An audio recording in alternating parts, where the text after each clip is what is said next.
예, 정치권 뉴스로 좀 돌아와 보겠습니다. 제가 준비한 6인데요. 민주당의 이재명 대표가 오늘 30분도 채 되지 않아서 국회의원 후원금 1억 5천만 원을 채운 것으로 알려졌습니다. 여러 의미를 좀 살펴보겠습니다. 거액 모금보다는 이제 소액 후원들이 아주 많은데 이분들이 대체적으로 보면 어렵게 사는 우리 사회의 약자들이십니다. 모두가 바라는 새로운 대한민국, 공정한 세상을 함께 만들어 가실 후원인 여러분을 모시고 싶습니다. 대전환의 시대, 위기를 기회로 만들어야 합니다. 공정함이 경제를 살리고 성장이 공정을 보장하는 희망 넘치는 나라로 반드시 가야 합니다. 오늘 이재명 대표가 후원금을 모은 모양인데 꽤 빠른 시간 안에 소액 위주로 좀 모금이 마감된 것 같더라고요. 그렇습니다. 지금 1억 5천만 원 한도가 거의 29분 만에 마감이 됐는데요. 그리고 이제 소액 액수로 기부하신 분들이 많았기 때문에 평균적으로 한 3만 원 정도씩 기부했다라고 친다면 약 5천 명 정도가 일단 후원을 했던 것으로 그렇게 계산은 나옵니다. 5천 명이 아니더라도 그래도 몇천 명 이상은 29분 만에 후원금을 보냈다고 할 수 있겠는데요.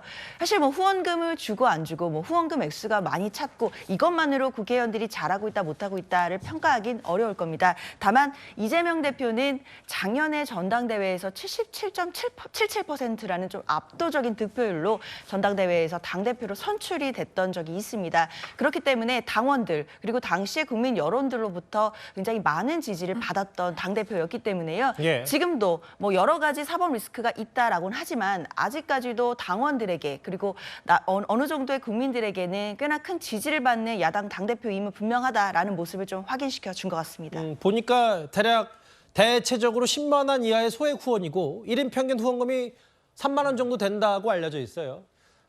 누군가는 혹자는 개딸 효과 아니냐 이런 평가까지 있던데 친명계 의원들도 강성 지지자들의 후원금 효과를 본 적이 있습니다. 그 가운데는 김남국 의원도 있었습니다. 후원금 다 찼어요? 아직 다 못 쳤습니다. 얼마나 모자라요? 상당히 모자랍니다. 올 한 해 정말 수고 많으셨고요. 올해 계속된 코로나로 굉장히 힘겨운 어떤 그런 상황인데 의뢰되는 얘기 그만하고 예. 한 푼 줍시오 빨리. 한 푼 줍시오. 후원금 사실 이제 청년들이 모금하기가 쉽지가 않은데요. 만약 조금만이라도 후원을 해주신다면 정말 더 큰 좋은 정치로 보답하겠습니다. 뭐지 말이 많아요. 그런가요? 한 푼 줍시오 이게. 한 푼 주시면 다시 한번 정식으로. 네, 한 푼만 주십시오. 정미영 의원도 의정활동 하셨을 때 후원금 받아보셨을 텐데 여기 사실은 꽤 후원금을 잘 모으고 빨리 모았던 의원들을 좀 추려보니까 특히 강경파 혹은 친명계 의원들이 많았다. 어떻게 좀 해석하세요? 그러니까 이게 강경파들은 후원금을 받기가 더 쉬워요. 왜냐하면 강성 지지자들은 어떻게 보면 이게 분열을 가져올 수 있는 그런 강성 발언을 더 후원하는 그런 우리가 이렇게 상식적으로 생각할 수 없는 그런 상황들이 더 많이 벌어지는데 예를 들면 이렇습니다. 조국 사건이 터졌을 때 조국 수호대를 만들잖아요. 그럴 때 강성 지지자들이 어떤 방식을 보이냐면 잘한다, 더 잘해라. 막 계속 이런 식으로 응원을 하는 거예요. 그러다 보니까 국회의원들이 거기에 이제 합류해서 계속 하다 보면 근데 그런 분들에게 후원금이 더 많이 비축되고 다 채우고 한도도 이런 일이 벌어지죠. 근데 사실은 이런 일이 벌어지면 국민 전반으로부터의 공감은 떨어지는 상황이 벌어지는 겁니다.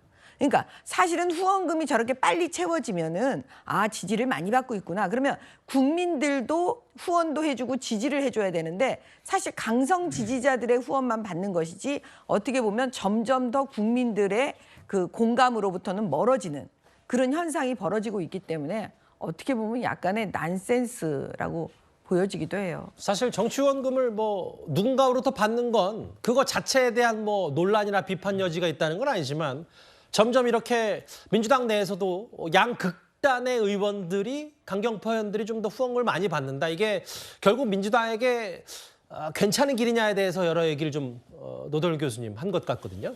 글쎄요, 정치 후원금 소액 다수가 후원한 거 좋습니다. 저도 좋다고 생각합니다. 저도 개인적인 의견이지만 많은 정치인들에게 후원하고 있습니다. 적은 금액이지만 비판만 하지 말고 이렇게 후원해서 그걸 좋은 쪽으로 할 수 있도록 하는 것도 유도하는 것도 좋은 일이죠. 또 저분 적극적 후원자들이 있는 게 사실이고요. 예.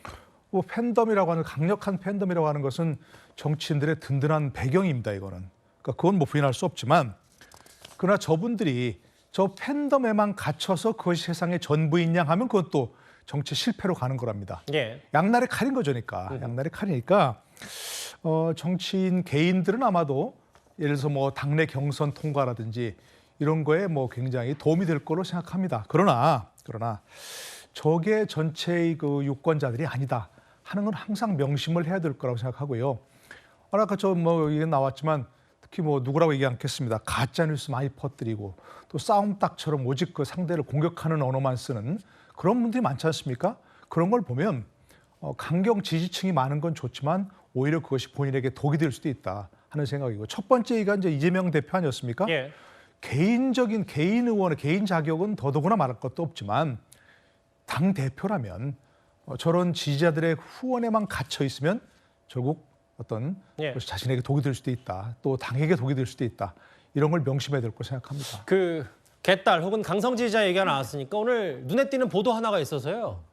오늘 이재명 대표의 강성 지지층 개딸들이 민주당 의원실을 돌아면서 여러 얘기를 했다는데 뭐 때문에 오늘 국회를 찾은 거예요? 그러니까 참 이게 저 황당한 일인데요. 지금 일단 이 친명계와 개딸이라고 하는 분들이 뭘 지금 추진하냐면 대의원제를 폐지하자고 그래요. 예. 자, 민주당의 지금 대의원제가 이제 지난 돈봉투 사건에 드러났지만 한 대의원들은 한 60표 정도 갖고 있습니다.